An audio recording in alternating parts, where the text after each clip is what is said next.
Good morning, everybody. Thank you to Noah, Caitlin, and all the Met PGA staff for helping us organize and get these Zooms put together throughout the year for all of our educational meetings.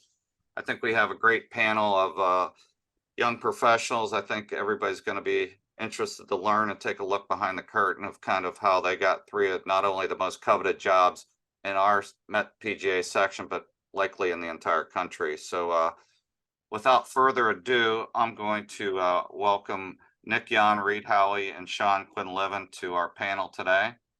Nick has worked as an assistant professional at Wingfoot Golf Club, followed by a stint as Jim McLean's personal assistant down in Miami.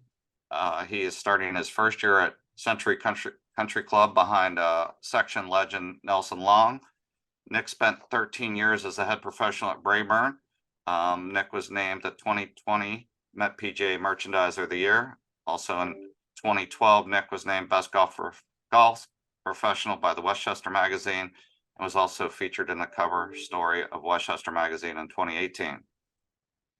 Reid Howey. Reid has spent 5 years as an assistant professional going between Oakmont in the north and Seminole down south. He is the 2016 Tri-State PGA Assistants Champion. He is a two-time PGA National Professional Championship contestant. He also was the 2022 Long Island Open champion. He spent 3 years as the head professional at Manhattan Woods before making the move to the esteemed Piping Rock Club as their director of golf, and so he spent last year in that role. Sean Quinlivan. He was an outstanding junior player from Ireland. After pursuing his playing career, he became the head professional at the Fox Club in Florida. Spent 12 years as the director of golf at Piping Rock before moving on to Shinnecock Hills Golf Club in 2022. Again, following another section legend in Jack Druga.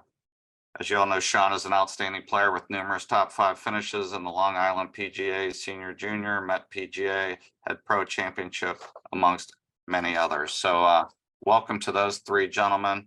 And as we go through the chat today, and I'll pose some questions to each of them and let them respond. Make sure that any of you that are listening in on the other end certainly ask your questions in the chat. So without further ado, I'd like to just talk to them about kind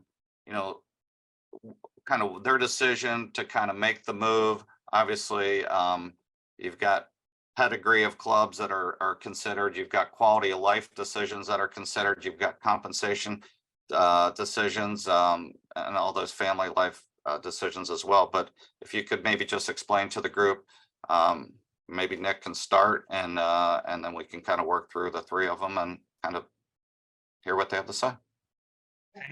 Appreciate it, buddy. Yeah, my decision.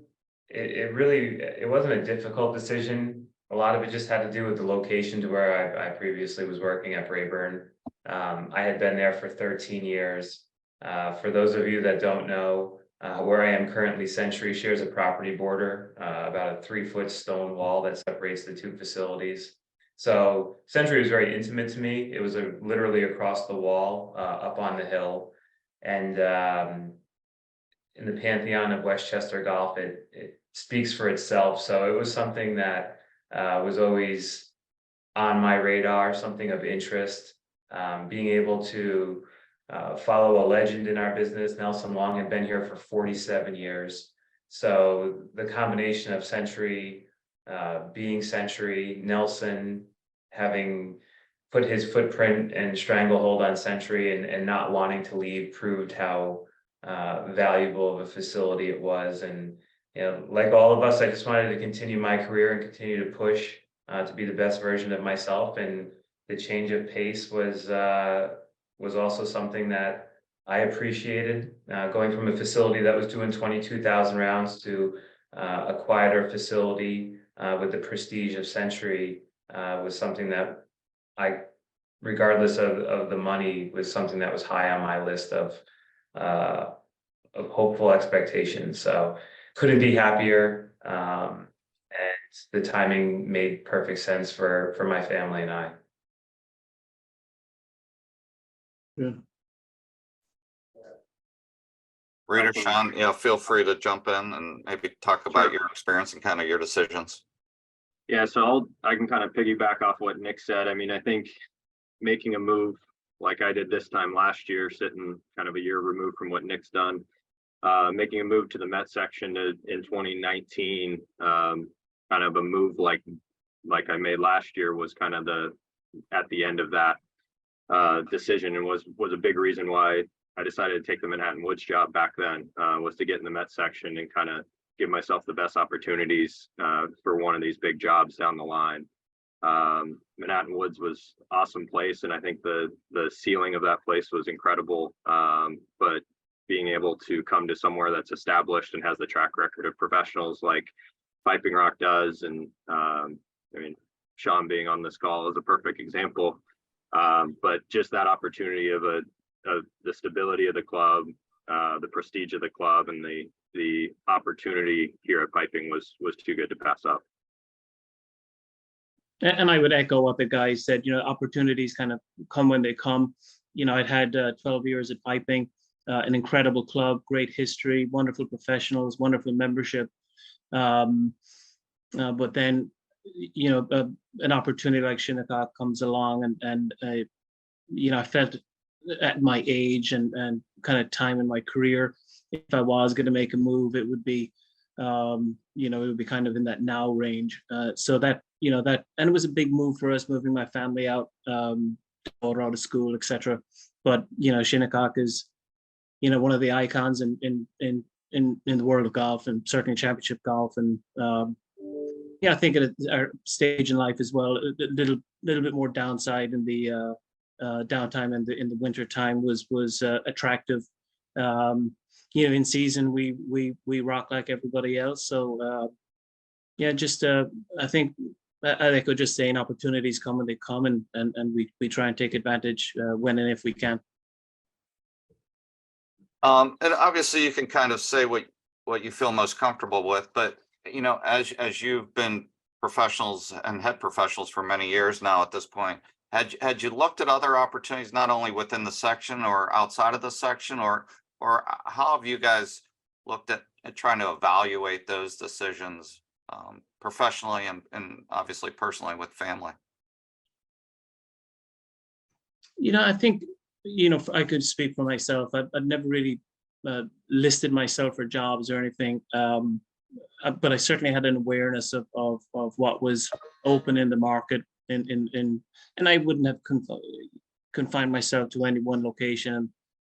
You know, coming from Ireland, I'm not that afraid of travel to begin with, so I certainly would have had an awareness of what was out there, but nothing active on my end. How about you, Reid? I looked at a number of opportunities over the last, probably, I guess, 2021 and 2022. I was involved in the process at the Creek, kind of right around the corner. So that was got pretty strung out on that process, and then a couple other opportunities that had more kind of personal ties. I don't know how many on the call know I'm from Denver, Colorado, so I'm not an East Coaster or New Yorker by any means. So and then my fiance is from Pittsburgh, so my family ties, or our family ties, are not necessarily in the area. So a couple have kind of always had a couple opportunities to look back home or look closer to family.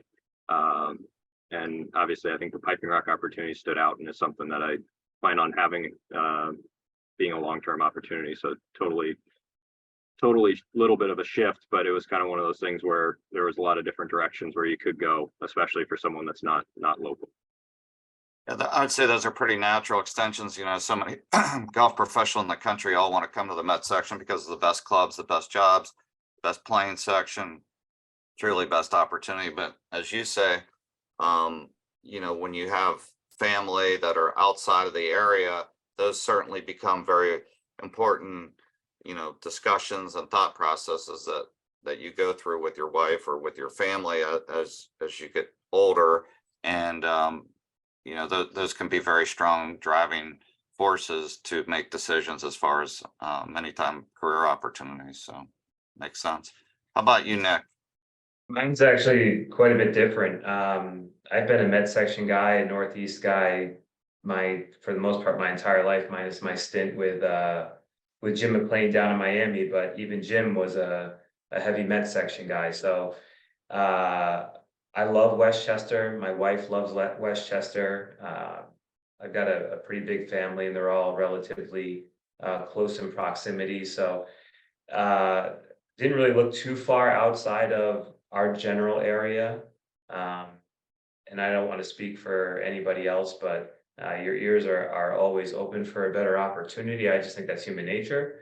But all of us were fortunate to have decent jobs, so wasn't going to really put all of our eggs into one basket, because we were, for the most part, at good facilities from the start. But unlike Reid and certainly Sean coming from overseas, just being a Northeast guy, I wanted to keep it in the Met section for sure. Didn't really ever look outside the Met section, and never even really, truth be told, looked far outside of Westchester. So Century was honestly a perfect fit relative to my age and what my wife and I were looking for long term.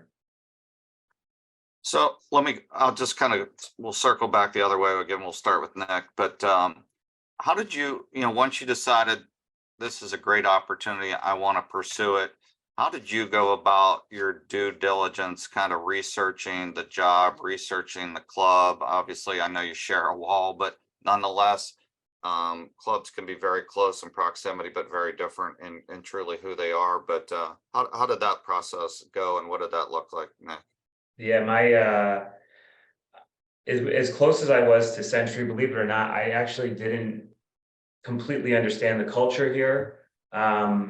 You hear things all the time, but we didn't really have a home and away or a relationship with Century. We were two completely different entities. The clubs probably couldn't be more opposite of one another. I had a very busy facility where I am, and now currently where I am, it was quiet. So it was like black and white. So to try to get a feel for what I'd be getting into, I leaned quite a bit on on those who helped me when I originally went for the Braeburn job. So to give an example, I pulled out of the section championship in the fall, and I took those dates, and as opposed to playing, I sat down with John Kennedy, Heath Wassam, Jim McLean, and just picked brains of what I was getting into, how different it was from where I currently was, and trying to invest as much energy as I can into going to those who I've looked up to my entire career, to get a decent platform and a grasp of how best to prepare for what ended up being a long interview process. So I just almost went after it as if I had no idea what Century was or what it stood for, because I just didn't want to go in there thinking that I hadn't exhausted every option that was available to me. And truth be told, those resources, the John Kennedys of the world, the Heath Wassams of the world, they were amazing. And they gave me great insight and the time to prepare properly for walking through those doors. Did you also speak to Nelson, or at one point did you So have that conversation? That's a great question. I didn't intentionally, only because I had a pretty good feeling that there were people underneath Century's own roof that were going for the job, and I didn't want to be disrespectful to them or the process that Nelson may have been helping them along with. And if the shoe were on the other foot and I had my assistants that were interested in the job, I would probably hope that somebody else wouldn't put me in a tough position like that. So that was the only reason I didn't. I certainly wanted to, and I did ask those who I did go see their thoughts on that, and they just felt that it would probably be prudent for me to give the space necessary for the respect factor. Great, thanks. Reid? Yeah, so I mean, I think on my side, I would say a lot of my experience with kind of job opportunities is they were more or less kind of nudges. I worked for Bob Ford, who's very in touch with kind of the business and in the industry in general. And kind of when when in any time an opportunity comes up or that he thinks you're interested in, then it was kind of, you would get a phone call or a text and kind of say, hey, you know, this is opening and I think you'd be a good fit. So that was kind of my prompting at Piping Rock. And I think I was pretty in tune with the situation as far as Jack leaving Shinnecock and then Sean taking over. So I kind of was moved pretty quickly on my end, kind of through some of the connections as far as whether I'd be interested or not. And it happened pretty quick as far as piping's concerned. So, and then kind of from that point, it's like Nick said, I mean, I don't think the piping interview process was all that long, but it wasn't short either. But it's a lot of phone calls. It's conversations with Sean. It's conversations with, I tried to engage everybody at the club. I mean, I talked to the caddy master. I talked to the superintendent. I talked to one of the instructors that have been here for a long time. Andy Hauser, general manager.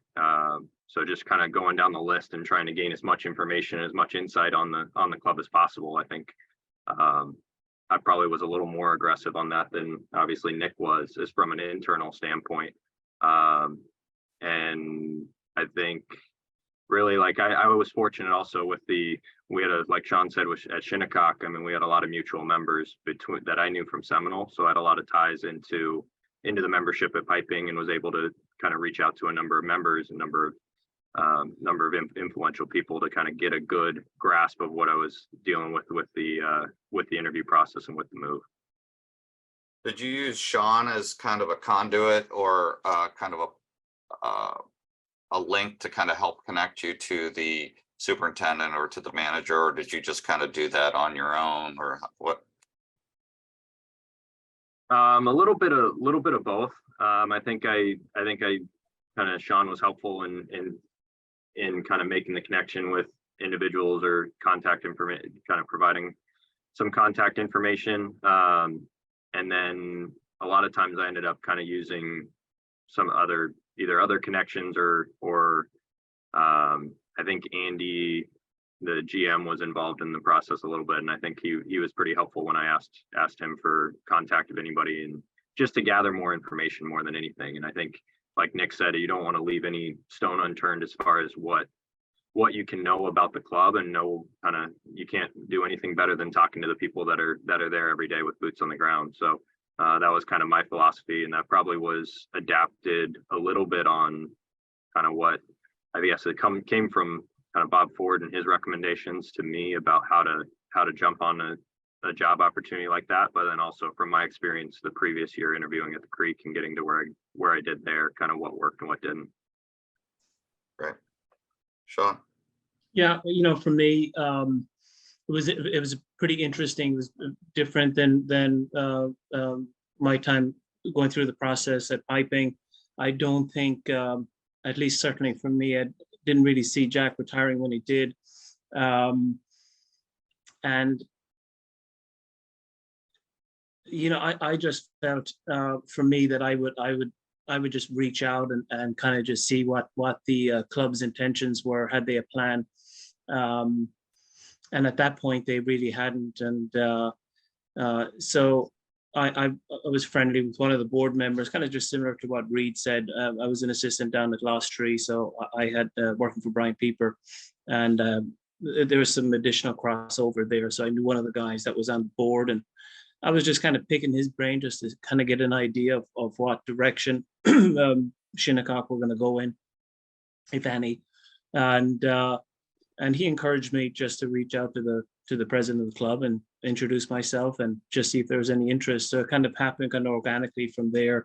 There was no real process or plan in place at the time. So we had like a working lunch, getting to know one another a little, and he kind of felt, you know what, I think I'm going to have you meet some of the other board members and, you know, just see what their appetite is, and it kind of just went from there. So once it got going, it happened pretty quickly, but it was a different process, that's for sure. But you know, once it got to a point where, you know, I felt that it was serious and and there was a legitimate chance for me getting the position.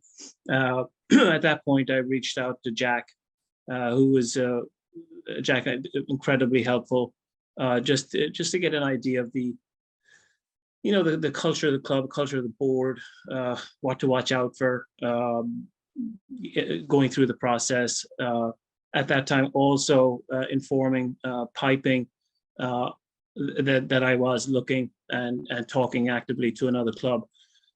So I felt that was quite important as well, given my history at the club, and really just wanted to be transparent to both sides. Sure. Well, and back to kind of Nick's conversation, in the sense that you knew likely Jack would have some of his former staff and many others that would be interested. Again, we'll talk about that a little bit later, as far as like what the interview or the process and the search looked like. But yeah, it's always good when the professionals, they may give fair warning to say that I have former staff involved in the search, but I'm happy to answer any questions you may have. So that I think that is good. I heard you make mention of this, because this is always a challenging and hard decision for professionals to decide when and where do they tell their current club, and who did they tell that they are pursuing another opportunity. Because, and I'd like to hear kind of your story, and then obviously Reid next, but because we do have clubs in very close proximity. We have many members that cross over, not only maybe in membership, but in from work, or from kind of social golf, or from US seniors, or what have you. But tell me, like, at what point you let piping know that you were speaking to Shinnecock, and kind of who you had that conversation with, and how that kind of played out. As I said, I had initial meetings with the president of the club. Then once it got to, I would call it, halfway through the board, and certainly there was interest in serious discussions at that point. So I felt before, certainly I wanted to inform piping directly from me, rather than someone at the club hearing it first, which is going to happen. As you said, those circles intersect pretty quickly within memberships, and even just friends of friends. So and as they're referencing you through their acquaintances, it's this word will get out. So I felt it was important for me at that point to let the guys know at piping, and so two of the search guys that essentially hired me in 2010, I let them know first, in addition to the past president and current president, that I was talking to Shinnecock, and that it was quite serious at that point. So the chronology was I would call it fairly early. And listen, I know every club is a little different. It's very sensitive. They've invested a lot of time in you, and I'm sure it's not easy when someone is going to leave, or certainly in that process. And one of the fortunate parts of that, though, is that they could certainly recognize that Shinnecock was a tremendous opportunity, and I know they, as maybe difficult as it was, that they wouldn't want me not to have that opportunity. So they were awesome to work with. Was your staff aware? No. I not until I got the job. Got it. Reid, I know coming from Manhattan Woods, you had a single owner or two owners. I'm not sure exactly the dynamics over there, but like, how did that process play out for you, and kind of when and where, or was there any time that you shared this pursuit? Yeah, so I think I was very much on the opposite side of the spectrum with Sean. As you mentioned, kind of single owner, two privately owned club, two owners. it was a kind of challenging dynamic to feel out that process and whether it's appropriate, when and where is appropriate, how are they going to react to that conversation? Because essentially I mean, you're kind of playing with two individuals versus a board or a committee or a membership group. I think my decision I kind of leaned a lot on my mentors as far as how to handle that situation. I had a lot of conversations, and this was, I mean, I went through back-to-back kind of intense interview processes 2 years in a row. My interview at the Creek, I didn't tell anybody within the club, or even until, I mean, I think I maybe told one of my coworkers right towards the end, kind of that this is kind of serious and there's a good chance of this happening. But then I'd never had a conversation with ownership in as far as really either opportunity until I had actually been offered the Piping Rock job.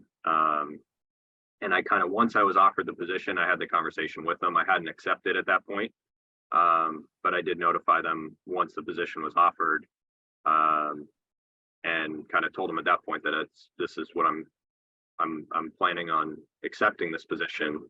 But I haven't accepted actually in person at that point. So tricky thing. I didn't. I did for the piping position. I think one of the mistakes I made in the Creek process is I didn't engage any of the Manhattan Woods members for references or anybody, and I kind of changed that up in piping, and I kind of did use a couple Manhattan Woods references. And so that was kind of a little bit of change, but I did not engage ownership still, which was a little bit of a risk, but at the same time, it was, I think every situation is different, and I kind of had to judge that based on what I was dealing with at Manhattan Woods. So you did that confidentially with these particular members that you knew on a greater basis or a more personal level, that you felt comfortable in having that discussion and asking them for letters of support. Yeah, exactly. And really the hard part with that conversation in the second kind of the last year was the member that I went to was the influential member that got me involved in the process at Manhattan Woods, and was a big reason why I got that opportunity to begin with. So he was kind of one of my supporters from the beginning. And it kind of just started with we had a breakfast one morning and just kind of, I said, hey, this opportunity's out there. And he was supportive and totally understood. And I think we all see in the business world, I mean, our members switch jobs or switch organizations all the time. So it's not something that's abnormal from a business sense. And every situation's unique, and you have to be smart and strategic in how you handle each of those situations. And they're not always easy. I mean, I'm someone that I would like to have told ownership the second that I was involved in a process, but that's not always the best course of action. Yeah, and you're right. I mean, certainly in business, you know, when we get hired by clubs, and we do as well as professionals, I think, want to have these 15, 20, 25-year relationships. And, you know, again, hopefully many times we have that opportunity to find that club where that fit works both ways. But at the same time, like you say, in business, if guys have an opportunity or a headhunter reaches out to them, they're not going to sit and wait. They're not looking for that same 15, 20-year relationship unless it's their perfect job situation. How about the staff situation? Did you also kind of keep that quiet to yourself, or was there any staff members you shared it with? So I think last year I was a little bit more open with my staff, kind of having it. I think, again, a lot of my lessons were kind of learned from the Creek process, and how I felt, kind of some of my emotions coming off of that process, and having to kind of not getting that job and then having to kind of reacclimate and figure out how I'm going to react next.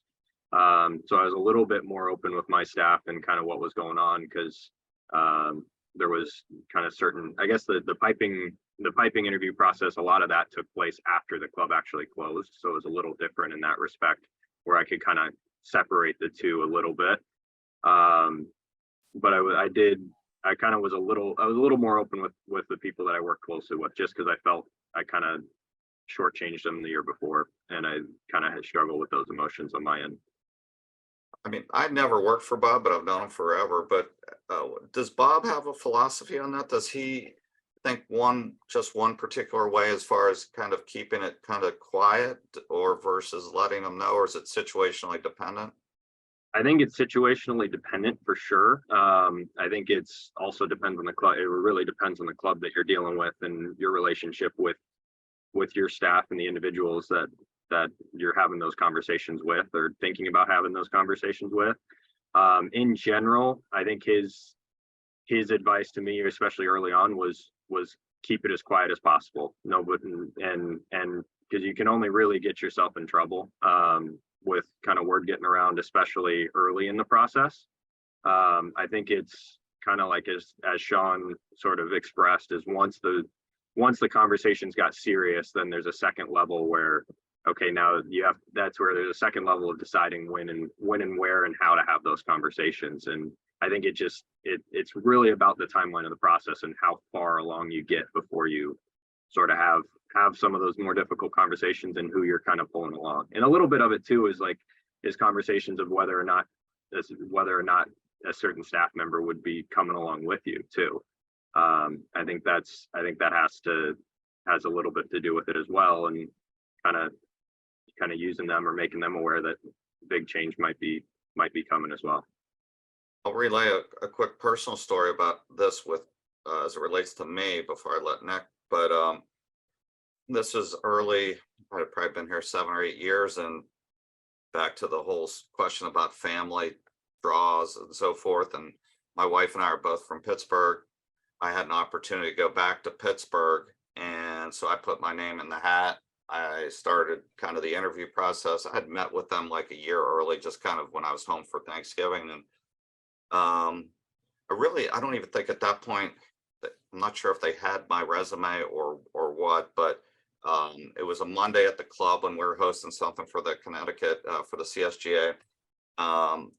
And it was a qualifier, and one of my members walks in. He goes, "Well, I was up at Misquamicut, and I'm sitting around the lunch table, and we had this conversation, and your name came up as one of the finalists for the job at our club in Pittsburgh." And I was like, "Oh my God!" I'm like, now it's out, and so it starts kind of spreading around that afternoon. So I immediately called a meeting with my general manager, my club president, my golf chair for the next morning, and kind of said, "Here's the story." I said, "I actually haven't submitted my material. I have inquired about this job." I said, "The job happens to be where I started in golf, and my wife grew up less than a mile from there." And so I basically said that if I didn't pursue this or look into it, I couldn't go home for Thanksgiving or Christmas dinner anymore. So at least I kind of got it out as quickly as possible.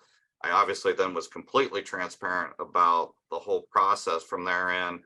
And when it came to that point, I did get the opportunity and the offer, but it was a long story, and that I felt like I was beating my head against the wall, quite honestly, for the next 20 years of my career after having built it up for 20 years at that point. But I did not drag it on. I made a quick decision, but it's just one of those situations where I kept it quiet.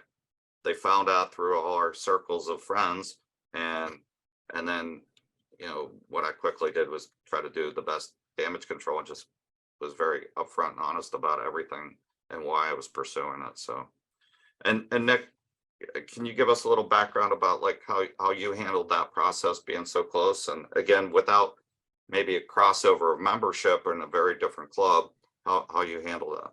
Yeah, I took kind of a blend of both of what Sean and Reid did. I did my best to keep it quiet. I'd been at Brayburn for 13 years. It was a great relationship, but the club was in an odd pocket of time. We didn't have a GM there or somebody that I might be able to go to just to bounce some questions off of. Reid, I called Bob Ford at one point just to pick his brain and ask him how he thought I should handle it, and I decided to keep it close to the vest relative to my membership to see how far we progressed through it. Where I did something very different was I actually brought my assistants along for the entire journey, from submitting my name.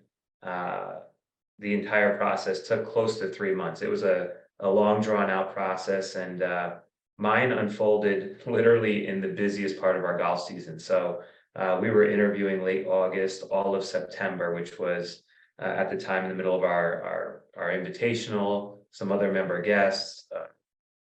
It felt like the lion's share of my season, and my mind is in two completely different places. One on my own club, obviously one on preparing for the process. So I took my assistants through the entire gambit from start to finish. One, I wanted to teach them, show them what they're preparing for as they were working for me, what their expectations for it might be as they start to embark on their head professional journeys, but also to protect them, because Century's has a great team here, and I never intended on changing any of that coming over here. So if everything was to pan out, I wanted the team at Brayburn, A, to see the process one, but B, to also recognize that they've got to keep their options open too, because we're not going to be there to protect them anymore. Needless to say, there was a leak. Sean, you said it best. It's impossible to keep it quiet. It was super uncomfortable. I don't want to say you're lying, but you're bending the truth as much as humanly possible to avoid the conversation or put it to bed. It got a little bit hot toward the end, but I'll also say that after I was awarded the opportunity, I called my president and my vice president together on a Zoom. Again, I didn't have a general manager at the time. And it was probably one of the hardest conversations I've ever had, but I'm fortunate that it was those two individuals I got to have the conversation with, because it was an emotional time. I felt like I was letting them down, but I was really proud at the same time for the opportunity that I had. And both of them kind of wrapped their arms around me and said, "Hey, listen, we hate to see you go. It hurts us. There's going to be a void, but at the same time, we recognize what Century is and what it means to your career. And, you know, as much as we hate to see you go, we know it's great for you. And it's also a badge of honor for us to be sending our pro on over to a historic club." And they made it as user-friendly as humanly possible. And I'll forever be thankful that I got to deal with those two individuals, because they made my transition clean. It could have gone a bunch of different directions. I learned a ton. Would I do it differently if I were to do it again? I don't really know. Hindsight, I probably would have told those two individuals that I was going through the process, and they probably would have still supported that. But you just don't know in the short term. And again, 2.5, 3 months to go through this process is a long time to try to keep it quiet. You don't know how long the process is going to be. Had I known it was going to be that long, it would have been impossible for me to assume that it would be able to stay quiet, especially with me right next door. So I think you just got to you got to go with your gut. But I didn't really tell any members, but I certainly did have my team a part of the process, and I'm glad I did do that. At what point, I'm sorry, did they learn of your pursuit of the job? There were some leaks from different members. I would get text messages, emails, a closed door conversation, like, "I'm hearing this, is there truth to it?" And it'd be like, you know how it is. Anytime there's a head pro job opening up, that's a premier one, names are going to be floated around. And I would just massage it as best possible. And then the door would close, and I'd look at my wife, and my eyes would be the size of saucers, and my heart would be pounding, because you don't want to lose a good thing, because like Reid and like Sean, we had decent jobs prior to the move. You don't want to put those in jeopardy. So it was an uncomfortable scenario, one that I hope to not have to ever do again. But I think you're going to have to gauge the temperature of the room of who you'd be having that conversation with.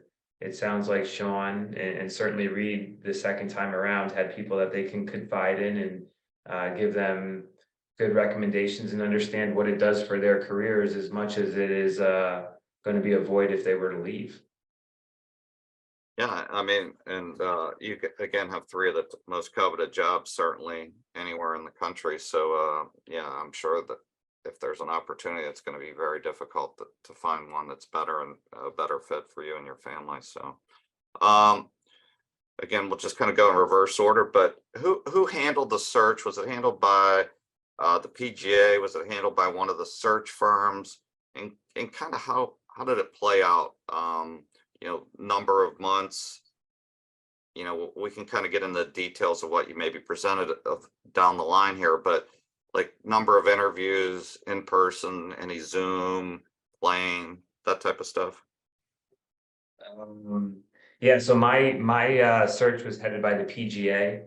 Scott Kemick in particular was the point person. He was the one that I dealt with the entire time from the very first phone call to him calling me, telling me that they would love to move forward with me. So initially it was just a phone call gauging how interested I truly was. From that point, there was so I don't know if this is just me getting old, but what I did in 2009 and 10 with Brayburn was it couldn't have been more the opposite with what I just went through. So to start off, there were these 5 videos. They shot you a question.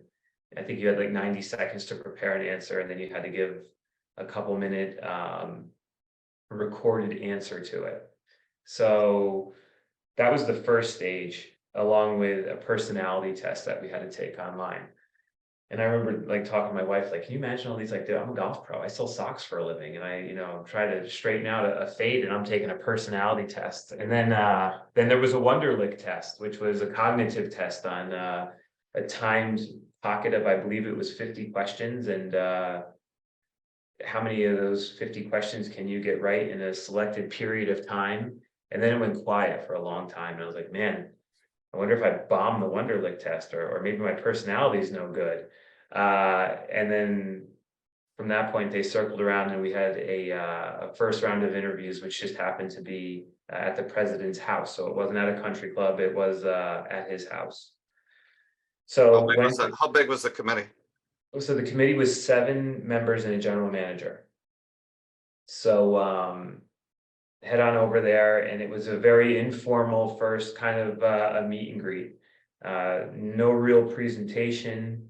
I had put together a leave behind that I did leave, but at no point did we address anything structural. We didn't show anything. It was just a Q&A. So I'm sorry to interrupt. What'd you leave behind? So I put together like a presentation, a packet, Portfolio leather bound, like pieces of my portfolio. So that was the first stage. Lasted about an hour. What was the dress code? So it's funny you say that. I was ready to go, tie, jacket, whole nine, and I was told, Nick, don't wear the tie, just a sport coat. Not even necessary to wear a sport coat, like super informal. And I almost wish that I was like told like dress to the nines, because then it's like I don't want to show up there. Maybe it's a test, and like you're playing all these different games in your mind. Like, do they want to see like I'm super informal, and like he just doesn't want, he's not taking this too serious. So I went shirt and tie, jacket, whole nine. They broke my chops for a little while, but it was kind of one of those tongue in cheek. We could have a laugh, and it broke the ice because I was overdressed relative to everybody else in the room. But that kind of set the tone for what the expectations were going to be going forward. It was very low key. So left there, wonderful group of people. I sat down in my car to go home, and that's when in my mind I was like, this would be a wonderful place to work, because the pocket of people that you just assume is going to be a cross section of the entire membership was amazing. About 3 weeks went by. And then there was another quick phone conversation individually with some of the people that were on the committee. And then after that, I was told from Scott Kemick, now all the communication from that point shift back to the PGA. And I worked directly with him. And then they wanted to have a playing portion of the interview, which was on a miserable day at the beginning of October. It was raining. It was like 48 degrees. So we played 7 holes because it started raining so hard. And then after that was over, they wanted to get a taste of the teaching. So there was a a small pocket of 15-minute lessons to 4 different members, and then another Q&A that pivot back toward that presentation that I had left behind. So then we separated from there, and then there was like another week after that until the decision was made. It in the end took just close to 3 months, which felt like an eternity. But you know, if I rewind time and look back at when I was interviewing for Braeburn, I remember I had a PowerPoint presentation and like papers I was giving out to everybody. There was none of that this time. There was video questionnaires, there were Wonderlic tests, there were personality tests, and all of those different things. I like sharing it with my assistants because I had no idea it was coming. I hadn't interviewed in 13 years for anything of substance. So to see how much it changed in that period of time, it was very interesting. How about thank you notes? Did you send thank you notes, or were they done electronically, or did you handwrite thank you notes? Or So I did 2. I did the first round. So this is like very funny. I did handwritten thank you notes and I overnight them. Now, mind you, the president's house that I interviewed in the first round was about 1.5 miles from my country club. I could have personally delivered them to the houses. They were all like within a small confined area from where my club was. But so I sent those overnight. And then after the last pocket of interviews that we did in person in the playing portion of it, I did send an electronic communication after that one. But they told me, you don't have to handwrite anything and overnight it in the mail. You can send us a simple email. It'll be perfectly fine. So I just tried to overdo everything at the start. yeah, So they no, knew how much it meant to me. sure. And Reid, how about what piping look like? Yeah, so the piping interview was all internal. I was kind of laughing as Nick was talking because I did a lot of the same stuff the previous year, and remembered how much I had to prepare for the Wonderlic test and like all this personality stuff. And it's like feel like I'm taking the ACT again. But the piping interview was pretty low key, and it was all done by the club and the members. So basically, kind of like I said, I got a phone call of whether I'd be interested in the job. The answer was kind of obviously yes, and then I was talking to a person on the search committee the next day, and that conversation went well. He passed me on to someone in HR. That essentially kind of was another probably 30-40 minute conversation, and then from there we basically said, okay, we want you to come out to the club. This was kind of shortly after Thanksgiving, I think right after Sean had accepted out at Shinnecock. We want you to come out to the club for a kind of meet and greet and meet some of the committee, and it's kind of a first interview, but more of a get to know you type thing. And that was early December, kind of before Christmas. So I kind of prepared, I sort of unprompted, but prepared a kind of quick 1-pager sort of about myself, resume, just something to kind of lead the conversation and at least get my what I wanted to say organized. So put that together. Meeting went well. Then we went kind of into Christmas, and it was relatively quiet over the Christmas break. And then got a call kind of probably shortly before New Year, and that I was kind of in the final 3, I believe, at that point, and to come back for a second round of interviews, or a final interview the following weekend. And that was a little bit more of an extended interview. I would say that was probably kind of 2 to 3 hours, but it was still pretty quick. And then after that, they moved pretty fast and made a decision that following Monday after that weekend. So the piping interview process was relatively abbreviated, but it would have been even shorter if it hadn't have fallen over Christmas.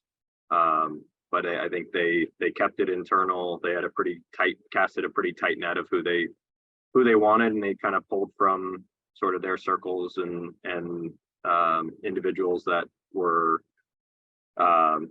either local. Really, I think a lot of the candidates were local, but also references from clubs like Seminole and kind of the people that they knew, or pros they knew from their different jobs down south.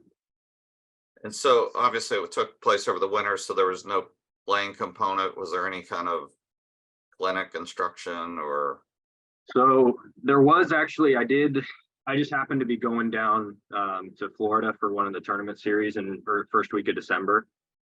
So I did end up playing around with two of the committee members and another piping member. So it was kind of an unofficial playing interview, I would say. So we did kind of have that component, and that was actually before the that first sort of sit down at the club. That was before Christmas. So it was kind of a impromptu, and a lot of that had to do with kind of my connections from Seminole, because there were people I'd played golf with, two of the three members already before, so a lot of them kind of knew me, knew my playing ability, and that wasn't something that they were terribly worried about. And how big was your committee and kind of dress code at various points of this? So committee started at 6 plus the general manager, so it was 7. For the final interview, it actually grew to, I think, 10 or 11. So they added a couple additional members towards the end. Dress code was kind of interesting. Kind of like Nick was saying, I went in sort of trying to over prepare.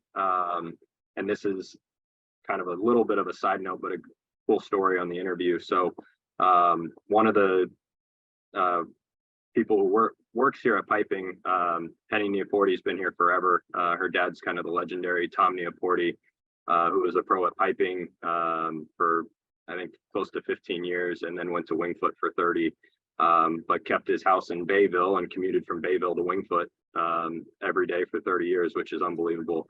But Penny still lives in that house, and in my conversations that we talked about earlier leading up to the interview process, Penny was one of the people I engaged with, and she told me to stop by the house before the interview and we can chat and kind of meet in person, and it was perfect. But she actually gave me one of Mr. Neoporti's ties to wear to the first interview. Had a kind of cool Vineyard Vide Christmas tie, so that was one of the coolest things, and it kind of helped sort of calm me down going into the interview. It kind of made me, I almost felt kind of a presence there that was really neat and something really special. So that was kind of the first interview, and she was funny because she said, I had this purple striped tie on, and she's like, you can't wear that, you got to wear this, you got to wear my dad's Christmas tie, and it was just too perfect. So then the second interview was a little bit more kind of traditional business attire. So I think knowing the culture of the club was important, because I had essentially two suits to pick from, and navy blue and a charcoal, and Piping's very much a navy blue club, so that made my decision pretty easy. Kind of wanted to make sure that I avoided black or darker colors, just because, and that's what we deal with here at Piping. So so those are kind of little keys on kind of knowing the culture of the club, but also some of those connections you can make going into the interview that I think had a pretty significant impact in going in. And even I didn't tell the tie story until after I got the job, so that wasn't something that I actively wanted to proclaim, but it was something that I kept to myself and kind of enjoyed.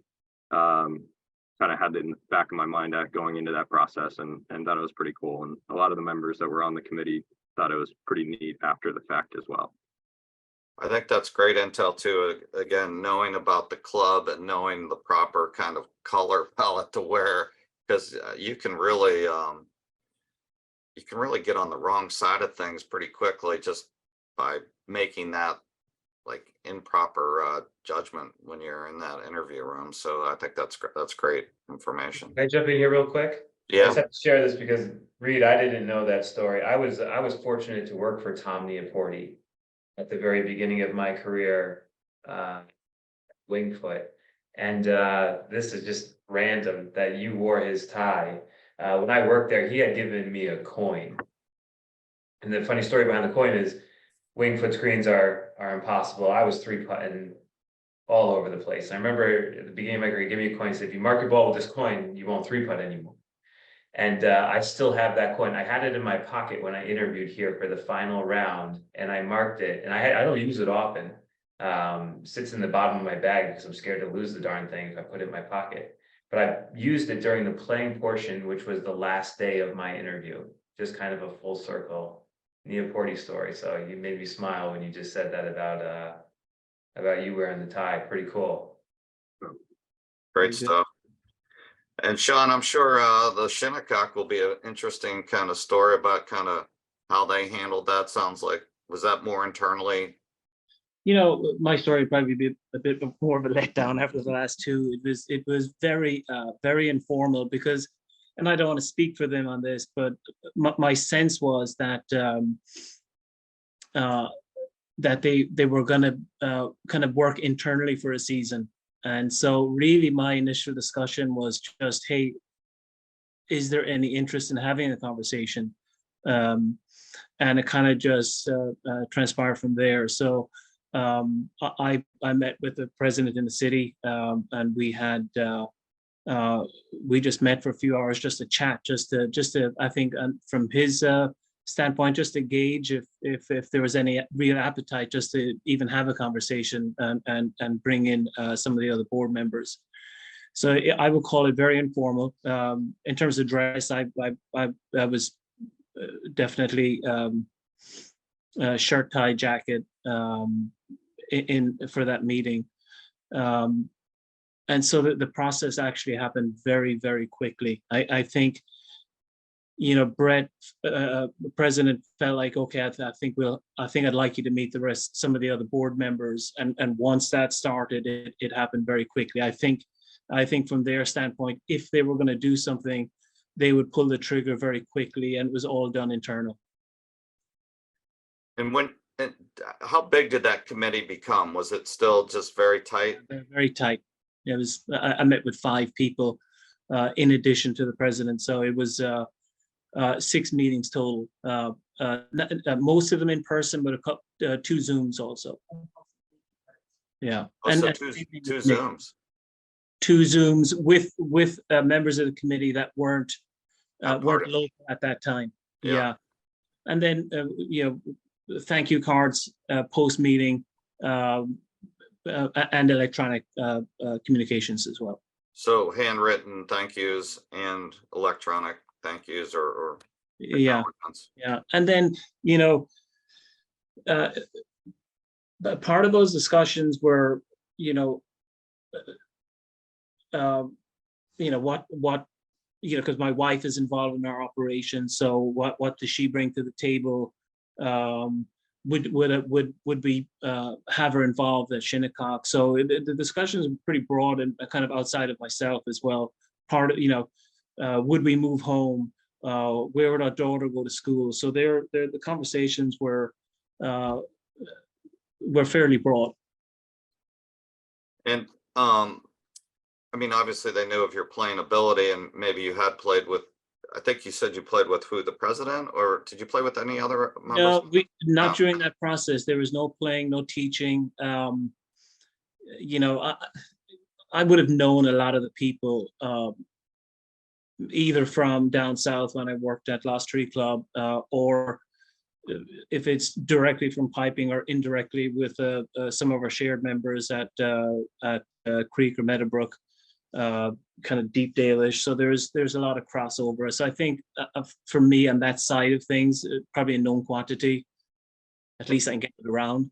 Yeah, and back up on the dress code, was that because these things do matter a little bit? Was it just a sport coat and slacks with a tie, or was it a suit? Or I wore a suit. You know, kind of reiterating what Reid and Nick said. I think it's just safer just to be over prepared, overdressed. You're better that way than the other side of the coin. I see somebody put into the chat, if you're unable to figure out what colors to wear or not wear at an interview, I'm curious to know what color. I mean, I think Navy's safe. Again, I'm certainly not going to be the fashion consultant on that, but I would think anything in that Navy family is pretty good. It's probably the most neutral and personal. I think getting to know the club, I think that's some of your pre-work, frankly. Yeah. I think that's important to know you better have a fair idea of the culture of the club. Those are things that have come up and I think are pretty apparent if you do your homework. So I can jump in there too. I mean, I think even just going to look at the golf shop, if you can get an idea of what's in that golf shop, you can get a pretty good idea of what is going to be considered tasteful for you to wear. I mean, I can speak to my 2 interview processes. I mean, at Manhattan Woods, I wore a fitted kind of charcoal suit with dark colors, and so it was a totally different animal. So I think it really just depends, and you can get to know a lot of that in your preparation process, like Sean said. Yeah, because if you have this like preppy look coming into a club that's not a conservative or New Englandish type club, I think you're gonna do the wrong thing, and you're gonna probably get yourself out of the process faster than you want to get out. So I think that's good. I know we talked briefly about portfolios were mentioned. What if any portfolio did you present, and what do they look like in 2022 or 2023, in the sense that, you know, back in the day you'd address kind of instruction and merchandising, you might have some pictures, and you might have some different philosophies of tournament operations, but you know, what do they look like? What have you guys put forward, or what, again, maybe if the club wasn't really requesting that, what do you think is maybe, is there digital content? Is there anything that that you could add that maybe could help the group with what kind of a portfolio might be most successful? I mean, I'm happy to jump in. So I think that final interview that I did with Piping, I kind of tried to structure as a presentation, and almost kind of approach it as sort of my first golf committee meeting, and kind of say, like, looking ahead. So here's what first 100 days on the job look like. Here are some of the programs and activities that we want to maintain from previous, how we want to maybe tweak and change some of those. Here's what staffing looks like. Here's what tournaments look like. So I kind of prepared. I mean, I didn't do anything fancy or leather bound or anything like that. I kind of have it here. It's just simple plastic, and basically kind of approached it as if it was a meeting and I was kind of making a presentation now. And how I operate is that's kind of how I prepared for the interview. And I use sort of those talking points as things that I made sure I wanted to hit within the conversation, so I could kind of organize them. And if the conversation got off track, I could kind of pick up and keep it moving.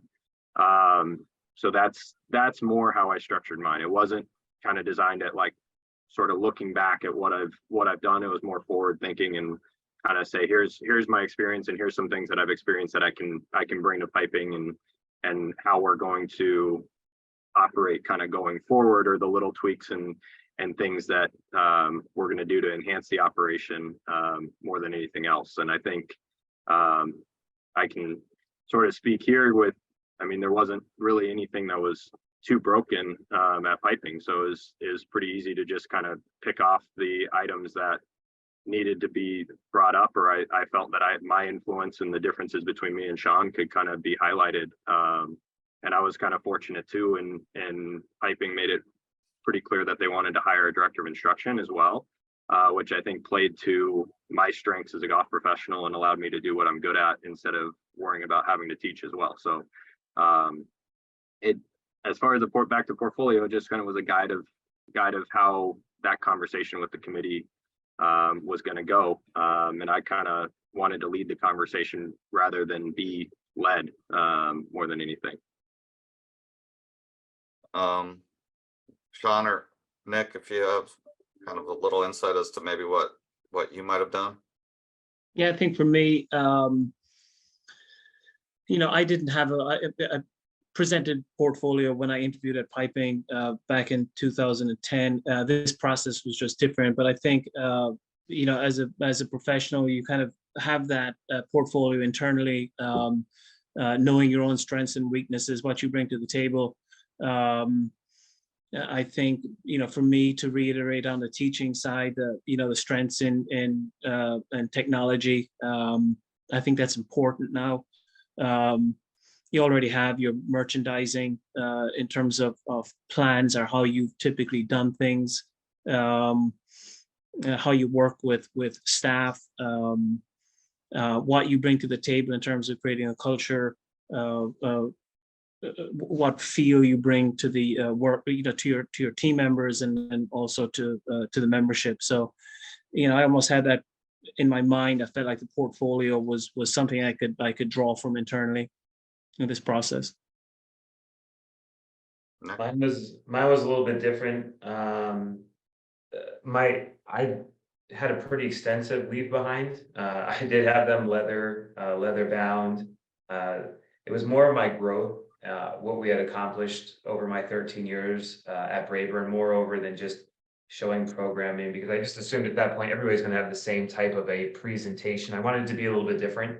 The technology that we use that might not be used at the facility that I was looking at was a key piece of my presentation, but also going back to what Reid was saying earlier, understanding I was going to a facility that is wonderful, and the team that was there was wonderful. So I always wanted to keep everybody that was here. There was never a point in my presentation where including who they already had underneath their umbrella was even remotely in consideration of change. In fact, I was happy to hopefully be able to have them all come back, because I'm thrilled to have the opportunity to work with them. And I know that was a big piece of at least my interview process here at Century. And then understanding the culture. So I don't think that they wanted me to say, this is what we do, this is what we're going to do. They don't need anything changed here. They like who they are. I think it was more about me showing what we've done to improve my current facility I was at. That was my objective, was to say in 2010, I was this type of a professional. In 2022, we won Merchandiser of the Year. We had one of the best players in the metropolitan section. I've got a group of young professionals who are all soon going to be head professionals. And just being able to put those pieces in place and showing who I am as a leader, what's important to me. That was more my goal during the process. So I didn't bring a big, thick portfolio. I just left that leave behind, which basically showed what I had done up until that point in my career. And I thought that was a home run. And again, some of that pre-work, understanding that they love who they have underneath their umbrella here. And the only reason they're making a change is because Nelson was retiring after almost a 50-year legacy here. So it wasn't my place to change a whole heck of a lot. In fact, I'm just lucky to have inherited a lot of what Nelson already had here. That's great. Yeah, I mean, I think a lot of times, whether it be in the job description or whatever, you kind of hear from committee members, they kind of talk about what they may be looking to improve or enhance or stay the course. And I think that's important to kind of recognize that and tread lightly. I certainly think our experience in the Met section, both playing and teaching, are key differentiators in the process. Everybody tends to have all the tournament operation skills and the merchandising skills, or you can hire to support those type of things. So I think, culture and staff development and kind of what you've done and what you will bring forward, I think is so critical to the sales process, and you kind of engaging with the committee to help them make their decisions. So I think that's all great stuff. So thank you. Staffing. Now, I kind of heard Nick said he kept current staff, everybody stayed. He was not looking to make any staff changes. One of the things when I came down here, this is now 23 plus years ago, I brought my first assistant with me when I was coming from the Country Club of Buffalo. I felt like their staff was deficient and they were in need of some sort of transition. It took me a period of time to do that. Did you keep all the staff? Did you interview the staff? Did you bring any staff, or how's that playing out for you? And Nick, I guess you could start, but it sounds like that's kind of a done deal. But I think at the same time, did one of your staff members take over your role at Brayburn, which I think is a great win. I'm super fortunate. Who wouldn't want to work with Frank Benzel, CJ Reeves, and Greg Colaro? I stepped into a perfect platform and they've been amazing so far. which is more kudos to them because they're helping me along my way here. So I just stepped into a perfect scenario, and like I had mentioned, I never considered making any changes, and the membership here didn't want any changes, and rightfully so. But my team at Brayburn, I don't have children. That's my family. We do everything obviously at work, but outside work as well. And the hard part for me was knowing I couldn't protect them anymore. And the only reason I even had the opportunity here at Century was because of everything that they had done for my wife and I to put us in an advantageous position. Again, the way that things left off with me at Brayburn was wonderful. I dealt with some great people, and they let me be part of the process on how to replace my position. So with that, they recognized the value of my team that was there. And they promoted everybody from within, financially took care of them in order to see them all whole. So I got to live the fairy tale. I got to go to Century, work with the team I've got here. My former lead assistant, Drew Billard, was promoted to the head professional. My second assistant, who's incredible, Chris Paulino, was given a substantial raise in order to stay on property, and Stanley Garant, who was also there, he got a bump as well. So everything that I had hoped for ended up falling into place. Dylan Newman heading on over to Meadowbrook with Matt Dobbins. I couldn't have scripted everything to have panned out better than it did. So selfishly, I hit a grand slam in reference to seeing my former team all elevate, jump into the position I got here. So this is just one of those beautiful pockets of time where I got really lucky. That's great. Reid, kind of talk about staffing at piping and maybe what happened Yeah. there. So kind of interesting, and Sean can kind of attest to it. I mean, when Sean was leaving, he was in a transitional phase with his own staff. So really, his lead assistant stayed on, and he was Brian Biersdorfer is an absolute lifesaver in every way, shape, or form, and kind of really was kind of the guy that kept everything running this year. But outside of that, as far as the assistant staff, I had to kind of find guys. So as I stated, the club wanted to hire a director of instruction to take on a majority of the teaching load. So luckily, as part of my interview process, I was kind of connected. There was kind of simultaneous processes going on there. So we hired Greg LaBelle from Las Vegas, who was working at the Butch Harmon School out there. And so that was awesome. So the two most important positions on the golf staff were kind of taken care of right there. And then I hired 4 seasonal assistants last year, which was obviously a challenge, but I was able to I brought Nick DeFalco over from Manhattan Woods with me. He's awesome, and he ran the junior program. He was at the Creek for 4 years before Manhattan Woods, working for Sean Farron. So very familiar with the area, very familiar with the culture of the club, knew a ton of the members. So it was a natural fit, and someone I was very comfortable with bringing along. And then I hired two young kids and kind of gave them a shot to really see what they could do. One of them's actually was an intern last year, but had been working. He worked for me at Manhattan Woods for 2 years before as a Penn State intern, and then worked 1 year for Dave Young over at Sleepy Hollow. So I had tons of experience for a rising senior in college. So I kind of gave him a shot as an assistant last year, and kind of gave him the look. And then we also was able to hire a female assistant to help kind of with the teaching load and run the ladies program. So I got very fortunate on that end to be able to fill those spots. I think a lot of that's a testament to piping and the place, and the interest and the opportunities we had. But it was certainly a challenge. What did staffing look like? Was it all in place at? Yeah, and they were, the club were pretty adamant on retaining the team and giving them I guess, the choice to stay or go. We had a couple of guys elect not to come back. Outside service remained the same. In the golf shop, three of the guys stayed: Josh Christopher, Dan Guidarelli, and Brendan Bond. So I made a couple of hires, 3 hires outside. Director of instruction, Bill McLeod, is there.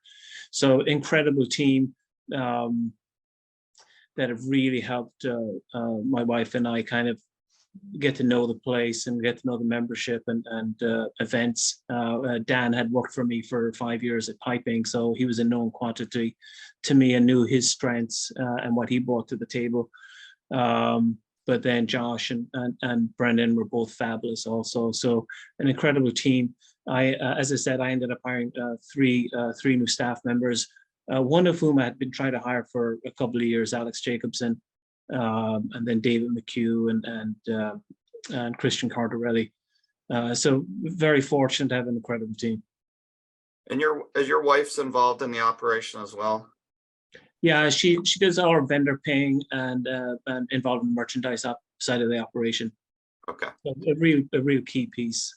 Yeah, and so you were also, or Shinnecock was also in the process of moving the golf shop, were they not? Was that over that period when you came in? I couldn't remember the exact timing. Yeah, they knocked the shop back, I'm going to say in October. So the footprint shifted just a little further south, down to kind of maintenance area, a little farther away from the clubhouse. So beautiful building. We got in there kind of May 15-ish. So we were a couple of weeks into the season at that point. You get some challenges with the new POS systems and some of those pieces that were a work through, but an incredible space, really helped the retail side of the operation. There's a couple of questions in the chat that I'll read out, and the first is, how much teaching do you guys do at your clubs during the season? Obviously Nick doesn't know yet. There's probably obviously history between CJ and what Frank does and what Nelson did, and certainly heard Reid talk about his director of instruction. But can you guys talk about maybe how you balance your time at the club, or what you anticipate, Nick, as you go forward? I'm going to ease into it, to be completely honest with you. I don't really know what the expectations are. 8,000 to 9,000 rounds isn't a whole heck of a lot when you stretch it out from April through middle of November. Frank and CJ primarily have done the majority of the teaching here. I don't assume that to change at all. I know what the committee has asked me to tackle this year is going to require a lot of my attention. So will I be there to teach if a member wants? Of course, yes. Do I plan on intruding on anybody's income? No. In fact, I hope to only support it and help them along in continuing to push their teaching programs. But for me to really be able to sit here right now and tell you how it's going to unfold, it really wouldn't be fair to everybody that's on Zoom. Makes sense. Reid, do you want to? So we're pretty busy. Lesson club, obviously, Greg's hiring Greg as our director of instruction was a big piece of that. Greg taught 750 hours last year, and that he started April 1 of last year. So you can kind of do the quick math on that. He was pretty busy, especially through the season. We just built a new teaching facility as well, so we expect those numbers to go up 25% or so for this year. Me personally, I taught just south of 200 hours and kind of expect something similar this year. So like Nick said, I'm certainly there and available if a member wants a lesson, and I try to make myself as available as possible. But I also know that that's not my role on the team, and really I'm kind of there for sort of special requests or kind of one-offs or items like that on my side, and that's kind of how I want it. I mean, I think. Uh-oh. Did he freeze for everybody? Yeah. I can pivot in. Yeah, sure thing. Thanks, Reid. Yeah, I taught, some history. I mean, I taught a lot at piping. I was probably in that kind of 550 to 600 hours a year teaching there. Kind of during COVID, post-COVID, those numbers, our teaching numbers were going up 25-30% year over year. I think last year were almost 40%. So it was a lot of teaching. One of the things I wanted to do differently at Shinnecock was to really try and control that more. So now I limit myself to 3 a day. So that's kind of what I do. That's how I structure it now. And that's every day, weekends as well. Obviously, if there's tournaments, you block your book. No teaching during events or outings. Sure. Just those open days, I'll do 3 hours. Yeah. One of the other questions, and since you're already on this, Sean, is someone's asking, have any of you found yourselves in a position where you wanted a family member to be your shop manager and the board wanted to keep their shop manager already at the club? How did you handle a potentially tough conversation with the search committee and maybe more importantly with your family member? I mean, I'll weigh in first. My wife has assisted me from the start. She's actually an attorney, but when we came down, she didn't want to be an attorney anymore. She wanted to start a family. So she kind of for 3 years was our full-time shop manager. That certainly has changed kind of over time. So it wasn't a discussion where to Mike Ternessa, who's asking that question, it never became they had somebody and my wife wanted the position, that type of thing. But nonetheless, post children, my wife didn't do much initially because we had twins, but then she still kind of operates, I'd say, kind of in the back office from the accounts payable standpoint, from some merchandising, but does our ladies buying. And I do have a shop manager that typically would do kind of the day-to-day activities, is a great visual merchandiser. So my wife really has stepped back, and again, I've had to hire for that kind of support position. But I don't know if any of you have had that kind of issue with a shop manager that's in place. Good question. I'm lucky. My wife runs my golf shop here. She's phenomenal. Takes a lot of stress off my shoulders. She's got great connections with all the vendors, and it's one less thing I've got to worry about. She was actually a big piece of my interview process here. The committee at the time was asked quite a bit of questioning about whether she'd be staying at Brayburn because of the volume there, if she'd be coming with me on over here. And I certainly think having her as part of my program helped me along the way. And I plan on her being here steady. She's my right hand, especially when it comes to all the buying and the merchandising. So she was part of my presentation. There wasn't really a buyer in place here when I came. So for me, that was another easy, seamless transition.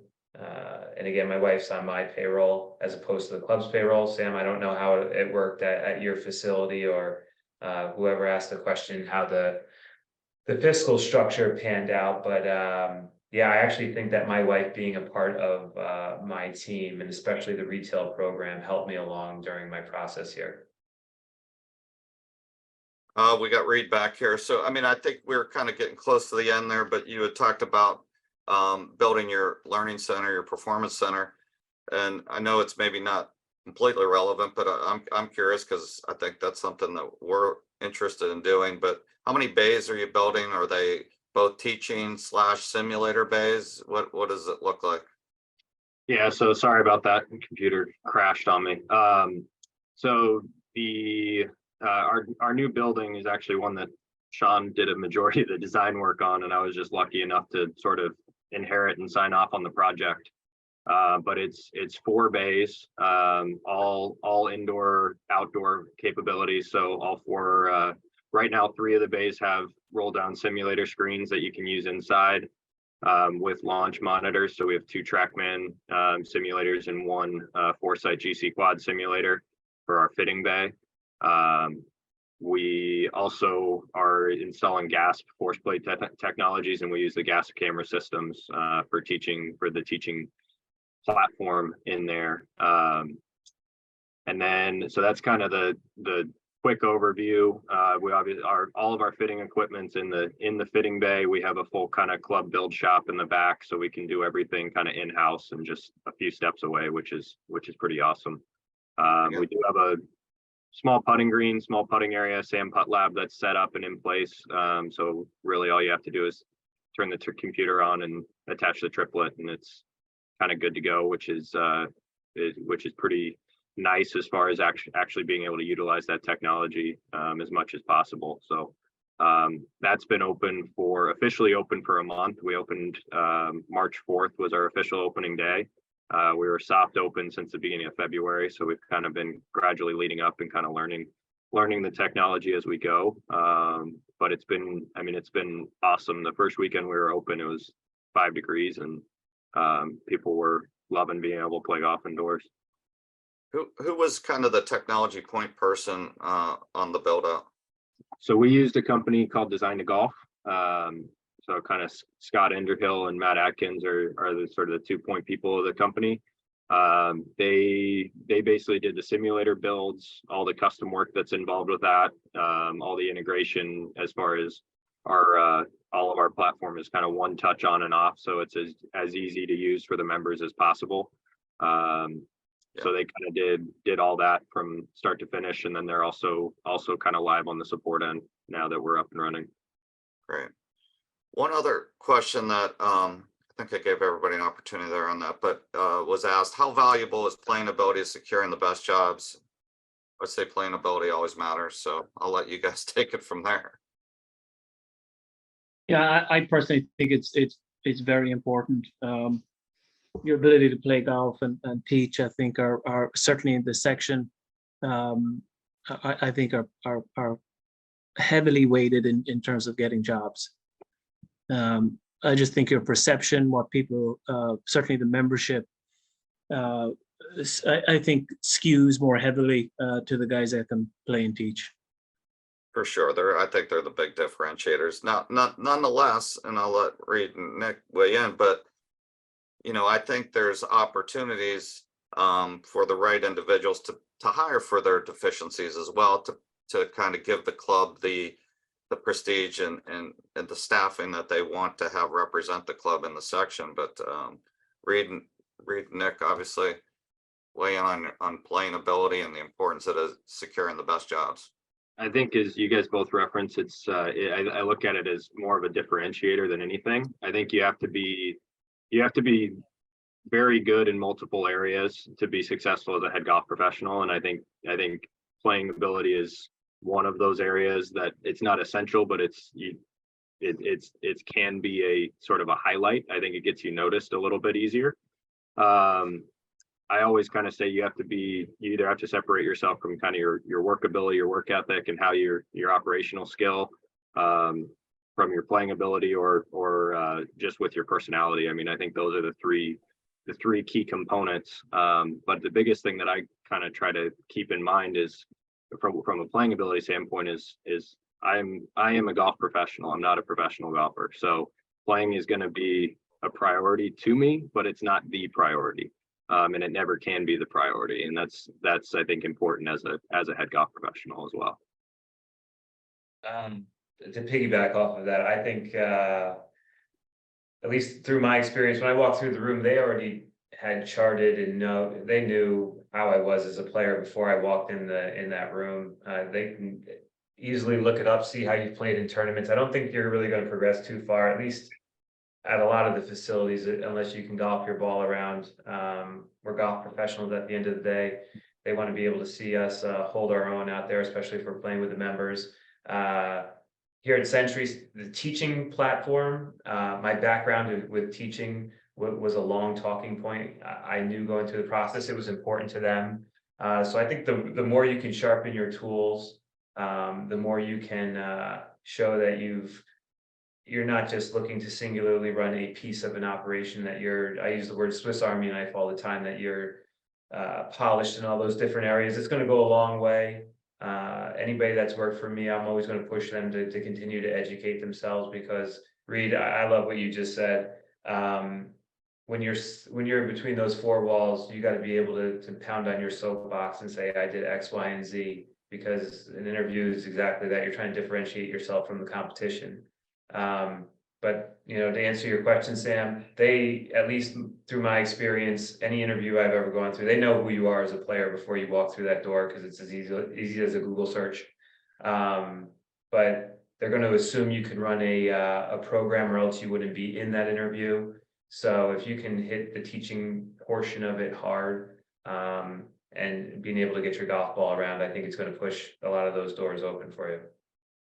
Yeah, and again, I think if I distill it down to the base level is, maybe it's certainly very difficult to be one of the top 10 players in the section, but certainly if you can beat your membership or beat most every one of your members, unless you have a bunch of +5 handicaps, you should be able to go out there and, like you say, represent yourself in a member foursome and play some good golf. And again, the ability to help them get to play better golf themselves by being a top instructor is invaluable to your kind of longevity too at the club, being able to help people enjoy and play the game better. So I think that's really important. So got a couple more questions. We've got just under a half an hour left. So if there are any more questions for the chat, send them in. And the next thing I wanted to talk about was contracts and any kind of negotiation that you guys had. And what did that look like? I guess maybe start with Nick again, and then we'll work through Reid, and then back to Sean. Was lucky. Like I said earlier, the PGA helped champion our search here. So I worked directly with Scott Kemick, who was an unbelievable resource. I spoke to him quite often, and I don't know how all clubs do it, but he did his due diligence probably halfway through the process, and asked me what I was currently making at Brayburn, how it was structured relative to salary. I owned the shop at Brayburn, which was fairly successful. And then once we got down toward the end here at Century already knew what my numbers were going to look like. They made it very user friendly. And the offer that came from them was more than fair. And it really, I mentioned it earlier, it really wasn't even about the money. But at the end of the day, Century made things super easy. Scott doing his homework well ahead of time, and me telling him what was important to me in order to make the pivot. He reiterated to the committee, and it was actually really simple. There was no hiccup or bump in the road once I got down to that final stage. So did you sign a contract? Is it for a year that renews annually, or is it for 3 years? Or So yeah, my first the first iteration is I've got a 3-year deal here that we're going to readdress after year 2. So okay. I'm good for my first 3 years here on property. And who is Scott? That name's I'm just not familiar with it. Is he again kind of a regional? He's national, so he's the national employment consultant for the PGA. And I know you've got GBN, you've got all these different opportunities. That was my first time ever working with the PGA, and what I will say, especially as a PGA member, is every dollar that I've ever invested into the PGA and Scott Kemick's ability to oversee and make it seamless and as comfortable as humanly possible was worth every dollar. They were great. Reid, how did your what do you have, and how does it kind of look, and how did it play out? So I think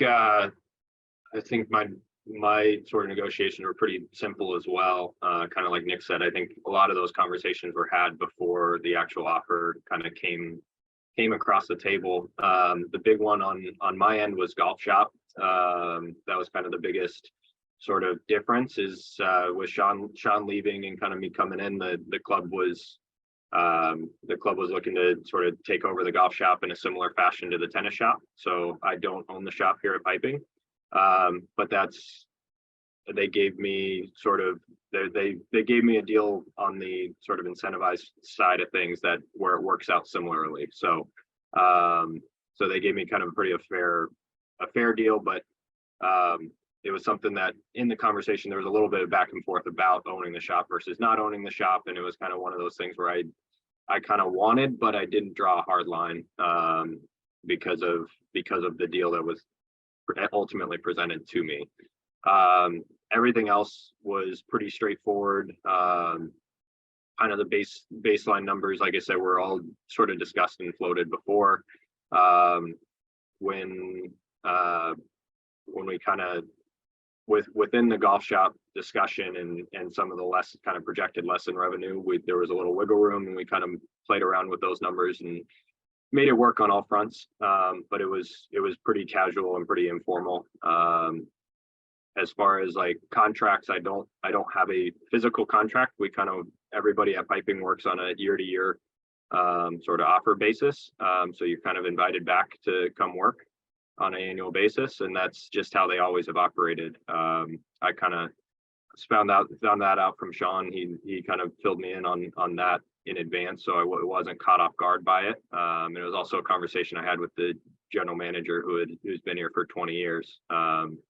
And to me, that track record of and longevity of employees kind of overvalued the value of a contract, because really a contract can be broken at any time anyway. So that's kind of where I ended up landing there. Those are the shop and the contract were both things I wanted, but given kind of the culture of the club and the offer that was ultimately presented, it wasn't, there weren't areas where I was willing to kind of really put up a fight for. Certainly makes any kind of buyout agreement or buyout of merchandise pretty easy. That's taken care of. And how about you, Sean?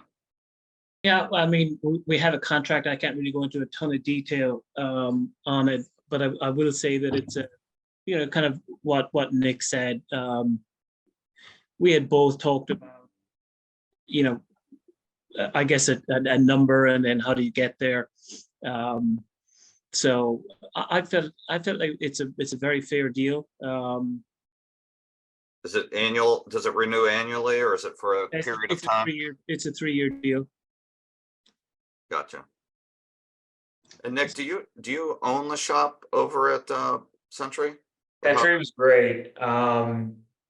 We owned the shop when I was over at I say we, my wife and I owned the shop when we were over at Brayburn, and we actually enjoyed it. They gave us the option here on whether we wanted to own the shop or if they wanted to take it on over. And we looked at it as a challenge. We saw what the numbers were, and we elected to take the shop. So I do own the shop here, yes, sir. Okay. How about did Nelson have anything left over after 47 years? Did he leave anything there in the shop? He had some stuff left on over. The club bought it from him, obviously. Everything that Century's done has been top notch. So I can't, there's nothing I could have asked them to do differently than what they've already done. They've been magic. So yeah, he did have some stuff left over, just like we all did, no different than I did when I was at Brayburn. But yeah, the club, they did buy it from Nelson at the end, and then they offered it to me at a discount, and I got to take what I wanted and pass on what I didn't want. So like I said, everything they've done has just been pure class. I couldn't ask for anything better. Yeah, you guys are at 3 of the classiest establishments anywhere, that's for sure. Mm. I mean, I know, Nick, you're just kind of embarking on year one. Are there certain things that you kind of hope to accomplish, you know, as you kind of get your feet wet? Yeah. The committee's given me targets that they're looking for me to hit. There's no rush on anything. They've told me this is a long-term play on our end and on your end. So tackle what you can. They don't want to upset the culture. Going back to the culture of the club, they don't want to change anything there. So they recognize it's got to be tasteful. Nothing can be changed dramatically overnight. So I'll give you an example. We've got 2 bays downstairs in our building. We put a camera system in, so that was like a step in the right direction, just a refresh of the golf shop. And we'll continue to chip away at some of the edges that they've asked. But as a whole, again, Century, there's nothing about it that needed a massive overhaul. And I inherited something that was and has been well run for a very long time. So there are markers that the committee that hired me have given me, but there's no holding my feet to the fire or a time frame it has to be done within. They just wanted to tastefully be done over an extended period of time. Is that one of Nelson's leftover hoodies you have on there? No, this is a fresh new one. This is a new one. A century first. That's great. So Reid and Sean, kind of how did your first year play out now that you have that kind of in the rear view mirror? How did the year play out? Kind of what did you once you got your feet firmly on the ground, what was there anything different that you did, or how'd that play out? Yeah, I think for me, echoing Nick, I inherited a wonderful operation team from Jack, so it was essentially, don't mess that up, and then kind of just bring your personality to the operation, and we all bring different strengths and weaknesses to the table, so there was no real curveballs. I think from my perspective, I think the season went really well. And I just think you bring what you bring to the table, and hopefully that rubs off on the team as well. But all in all, Jack was such a big help as well. So that my eyes were pretty wide open walking in. How often do you try to get to play with your membership? How do you kind of go about that? What does it look like? I know they come fast and furious once they get there, but how do you try to carve out that playing with members? I think that's a great question. My first head pro job versus piping Vias here, I think I've settled into where my first year or two, and I love playing tournament golf, but last year I think I probably played maybe 3 events. I didn't really play much tournament golf, nor did I play a ton with membership. It was really just to get to know the operation, be up front as much as I can to get to know the members on a day-to-day basis. And then I'll gradually ramp that up year 2, year 3, where I'll play a little bit more. My end goal would be 2 to 3 days a week of golf with members, depending on the week. I mean, obviously, if it's an invitational week or a big event week, I'm not going to be playing, but I would ramp that up over time. And how did you get to know the members? Did you try to be out on the first tee on kind of the weekends, or kind of walk the line on the range, or what kind of was your best way to kind of introduce yourself? Yeah, it's all of those. I think being on the range, being in the shop, being on the tee, being on the golf course. So drive the golf course twice a day. I think that was a helpful one for me. Just getting to see who's on the course, looking at the tee sheet. So just being around as much as possible in the different areas, just to put faces to names and vice versa. Yeah. Okay. I can kind of piggyback off that too. I think the playing golf with members was something that I was about to speak on when my computer crapped out on me, but I think that's something that I've always prioritized. I think I saw that with sort of my kind of mentors in Bob and Devin at Oakmont, and I think that getting on the golf course with your membership is something that's super important. So even if it's kind of costs you 4 hours of being around the operation, the 4 hours being out there and actually engaged in the product that you're trying to deliver to the membership with your members and with different members, I think is super important in something that you can't replace.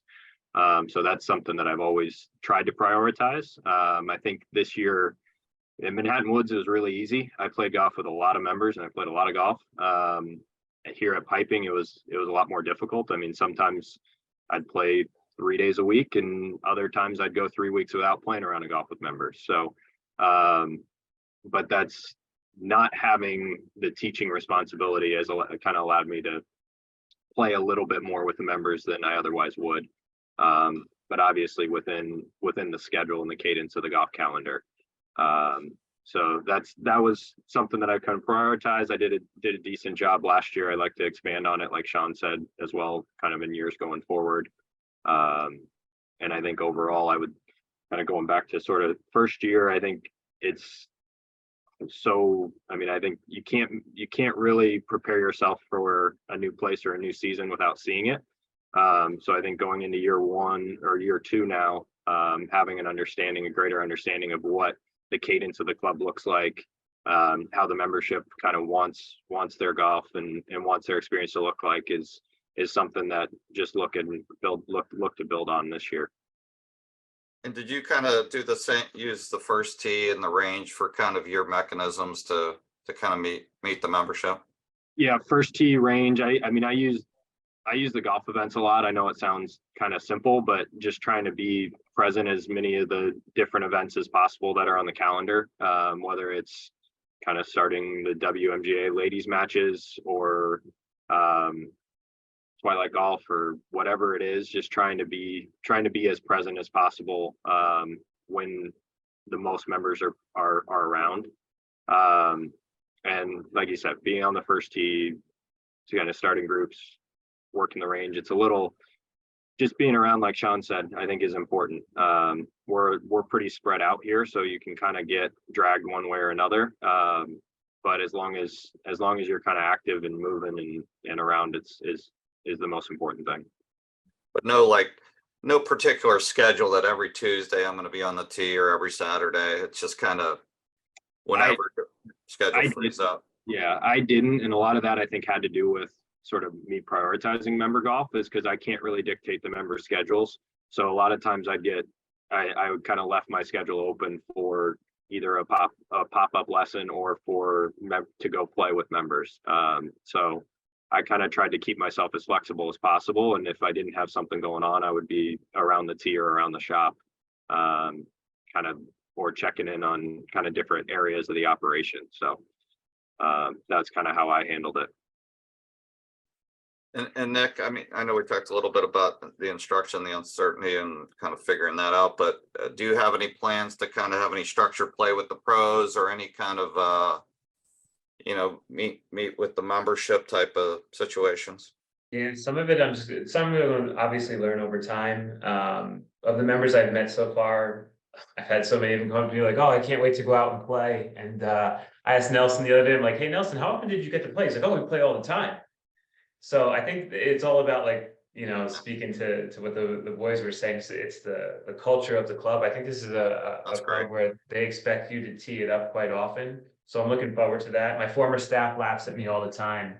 Because at Braeburn, we were running around with our hair on fire. So we didn't really play all that much at all, minus maybe a 6 o'clock ball in the air. We're all exhausted, talking trash as much as possible. But yeah, they're laughing now, saying if I'm not getting any better this year with the amount of time I'll be able to invest into my own game, then I'm a pure failure. So we're gonna find out. I'm looking forward to it, and yeah, let's bring on some warm weather.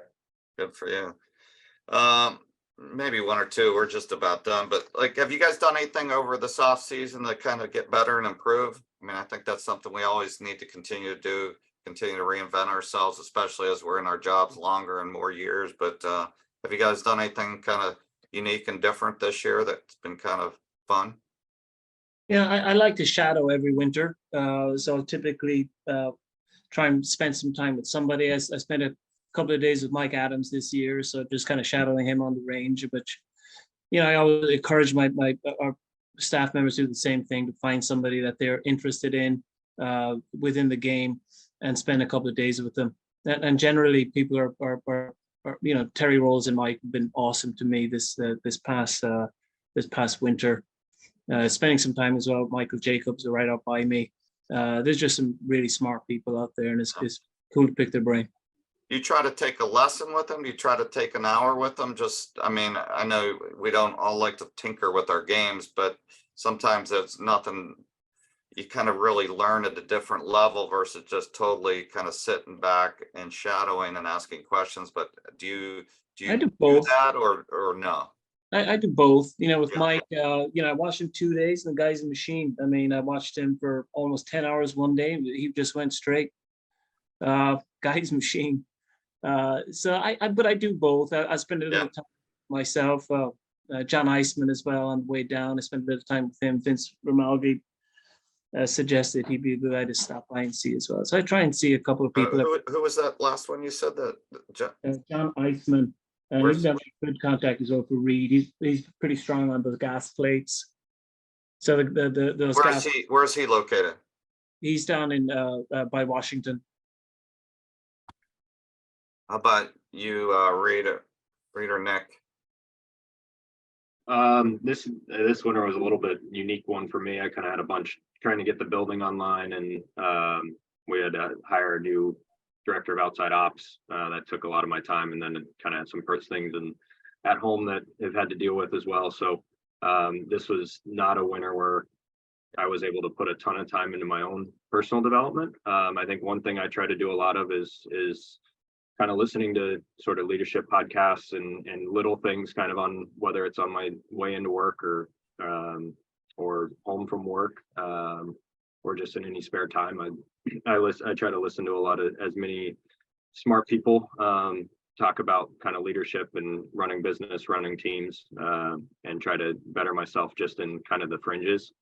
And like, it was kind of a disappointing winter for me personally on the personal growth side of things, but kind of tried to do the little things as much as I could. So Yeah, I think that's good. I think looking outside of golf and looking to these different leadership or cultural development, I think there's a lot of good material there that can help you be better at what we do and help your team and development, like we said. So that's still good stuff, even kind of with the tight time frame you have.